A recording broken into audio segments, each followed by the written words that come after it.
Baik, Assalamualaikum warahmatullahi wabarakatuh. Alhamdulillahirabbil alamin. Wassalatu wassalam ala Rasulillahi wa ba'd. Kita akan melanjutkan perkuliahan kita fikih muamalat dengan materi adalah pembahasan tentang hal-hal yang dilarang di dalam transaksi ya, di dalam Islam. Nah, kita sudah membahas secara singkat pada pertemuan yang lalu. Ada beberapa yang tidak dibenarkan di dalam apalagi namanya eh, transaksi akad-akad itu, eh, ya salah satunya itu adalah maisir ya, gharar, ada riba, kemudian ada batil, ada bai al-mutar, ada ikra, ada gaben, kemudian najas, kemudian iktikar, ya ada gish ya terakhir, tadlis yang terakhir. Nah, ini yang akan kita bahas secara mendalam. Yang pertama adalah maisir. Nah, apa yang dimaksud dengan maisir? Nah, maisir itu adalah semua bentuk perpindahan harta ataupun barang dari satu pihak kepada pihak lain. Jadi ingat ya, jadi semua bentuk perpindahan harta ya ataupun barang dari satu pihak kepada pihak lain tanpa melalui jalur akad yang digariskan oleh syariah, tanpa melalui jalur akad yang telah digariskan oleh syariah. Namun perpindahan itu terjadi melalui permainan. Ya, jadi itu yang disebut dengan maisir. Nah, biasanya yang umum kita kenal dengan maisir itu adalah judi. Ya, jadi kalau dalam bahasa Indonesianya populernya adalah judi. Ya, jadi tidak sesuai dengan syariah itu maksudnya bahwa dia melalui proses perpindahan harta kepada satu kepada orang lain itu dengan melalui proses permainan. Nah, seperti taruhan uang pada permainan kartu, pertandingan sepak bola, pacuan kuda, pacuan greyhound dan seumpamanya. Ya, jadi berbeda kalau misalnya permainan itu ada yang jadi bukan dari pihak pemain itu yang mengumpulkan uang, kemudian ketika ada yang dikalah dia menyerahkan uangnya kepada pihak pemenang. Nah, itu berarti masuk dalam kategori judi. Tetapi ketika dia dalam bentuk suatu pertandingan namun ada sponsor lain yang memberikan hadiah, misalnya kita membuat suatu turnamen permainan, tetapi hadiahnya itu bukan dari dikumpul daripada para peserta, kemudian siapa yang menang dia yang mengambil. Kalau seperti itu berarti judi. Tetapi kalau misalnya ada sponsor lain yang selain daripada para pemain ini, kemudian itulah yang akan memberikan hadiah, maka itu tidak termasuk dalam kategori judi. Yang itu berarti dia masuk piala ya. Nah, sama misalnya ketika terjadi pertandingan sepak bola antar kabupaten misalnya, maka misalnya bupati yang memberikan hadiah, maka itu tidak termasuk judi.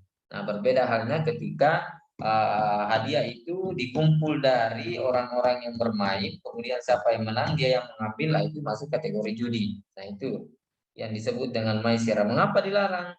Karena satu, permainan ini bukan cara untuk mendapatkan harta atau keuntungan.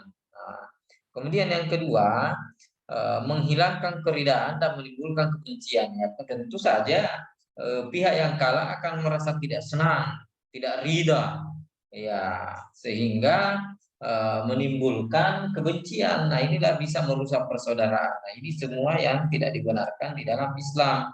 Yang mana di dalam Islam ada yang disebut dengan maqasidus syariah. Ya, tujuan daripada syariat itu adalah bagaimana menjaga jiwa, menjaga harta, menjaga keturunan dan lain sebagainya, menjaga persaudaraan. Nah, ini. Kemudian yang ketiga, tidak sesuai dengan fitrah insani yang berakal ya, dan disuruh bekerja untuk dunia akhirat. Jadi kita bagaimana caranya mendapatkan keuntungan. Jadi intinya dalam bekerja adalah kita mendapatkan keuntungan dan orang lain juga mendapatkan keuntungan. Jadi sama-sama untung, berbeda dengan maisir yang pasti ada yang tidak untung atau rugi, ada yang untung. Nah, kalau bekerja kan berarti kita ada yang kita tempati bekerja, kemudian memberikan upah kepada kita, dia mendapatkan keuntungan juga hasil kerja kita. Kita mendapatkan keuntungan dari orang itu karena kita mengerjakannya. Nah ini maisir ya, jadi judi. Kemudian yang kedua ada yang disebut dengan gharar. Ya, gharar ini apa? Nah, gharar ini adalah sesuatu yang tidak jelas, ya, dan tidak dapat dijamin atau dipastikan keberadaannya secara matematis dan rasional. Baik itu yang menyangkut dengan barangnya atau menyangkut dengan harganya tidak jelas ataupun waktu pembayarannya atau waktu pembayaran atau waktu penyerahan barangnya. Jadi itu. Jadi gharar itu tidak jelas, ya, tidak jelas keberadaannya. Nah, baik itu menyangkut dengan barangnya, misalnya saya jual burung saya yang terbang di udara. Nah, itu kan berarti gharar karena tidak bisa diserah terimakan. Atau misalnya harganya saya menjual ini dengan harga berapa terserah misalnya itu tidak bisa, jadi harus jelas harganya, ya, supaya dia menjadi tidak gharar, karena gharar itu kan tidak jelas, ketidakpastian. Nah jadi oleh karena itu kalau kita melakukan transaksi itu harus ada kejelasan, baik dari barangnya apa harus jelas kita lihat, ataupun harganya harus jelas berapa ini harganya, bisa ditawar atau tidak. Nah, itu harus jelas. Ataupun waktu pembayarannya, kapan dibayar. Kemudian setelah kapan dibayar, ya berarti kapan penyerahannya itu harus jelas. Nah, ini yang disebut dengan gharar. Nah, contoh jual beli mangga yang masih pentil, yang masih bunganya itu ya, yang belum belum belum ada tanda-tanda yang menunjukkan bahwa biji mangga itu. Nah, itu tidak dibenarkan. Kenapa? Karena tidak jelas.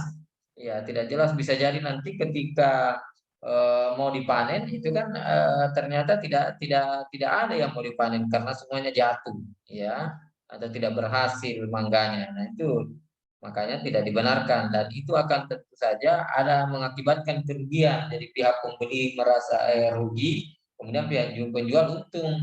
Nah, berbeda kalau misalnya mangganya sudah masak, pihak pembeli untung, pihak penjual juga untung. Nah, inilah di dalam Islam. Jadi harus sama-sama untung, tidak boleh ada yang rugi, ada yang untung. Nah, kenapa? Karena itu menimbulkan permusuhan, menimbulkan kebencian, menimbulkan dendam, dan lain sebagainya.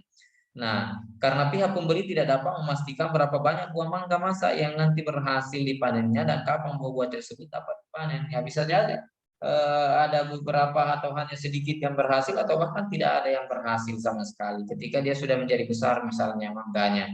Nah, oleh karena itu tidak dibenarkan menjual mangga yang masih belum jelas ya mangganya, masih berbentuk pentil, masuk bentuk bunga, ya, jadi tidak dibenarkan itu. Nah, juga masuk ke kolam pancing dengan membayar sejumlah uang tertentu yang tidak jelas peruntukannya, apakah bayaran atas servis tempat atau juga untuk ikan yang berhasil ditangkap si pemancing. Jadi ketika kita masuk ke dalam kolam pemancingan ya harus jelas. Ya, apakah kita membayar itu uang tertentu peruntukannya untuk apa?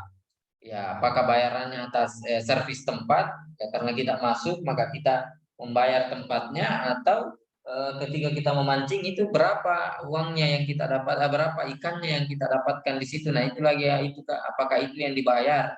Nah, itu harus jelas. Nah, berarti inilah di dalam Islam bagaimana supaya ada kejelasan di dalam hal transaksi supaya tidak terjadi nanti cekcok, ya, atau mungkin ada nanti yang ya, seperti yang saya ungkapkan bahwa ada yang untung ada yang rugi. Nah, oleh karena itu di dalam Islam selalu harus ada untung. Kemudian di dalam Islam juga, dalam ekonomi Islam juga itu harus apalagi namanya ada unsur keridhaan. Jadi ridho sama ridha. Nah, kalau ada yang rugi, ada yang untung, ya itu kan berarti ada yang tidak ridha, maka cacat ridho. Sedangkan di dalam Al-Quran kan sudah jelaskan bahwa ya ayyuhalladzina amanu la taqulu amalakum bainakum bil batil illa an takuna tijaratan antara minkum. Tidak boleh memakan harta sesama kita dengan cara yang batil. Tetapi kalau kita mau memakan harta sesama kita, mengambil barang sesama kita harus ridha sama ridha, untung sama untung.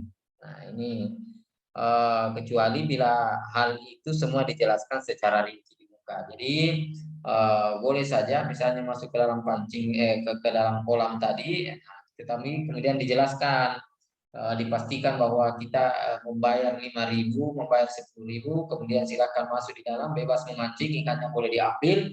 Nah, itu berarti sudah jelas ya, sudah jelas ada kejelasan di apalagi namanya. Meskipun mungkin misalnya masuk di kolam bayar 10.000, kemudian ikannya sudah ditangkap dilepas lagi, tidak ada masalah kan, kita ada kepuasan tersendiri misalnya.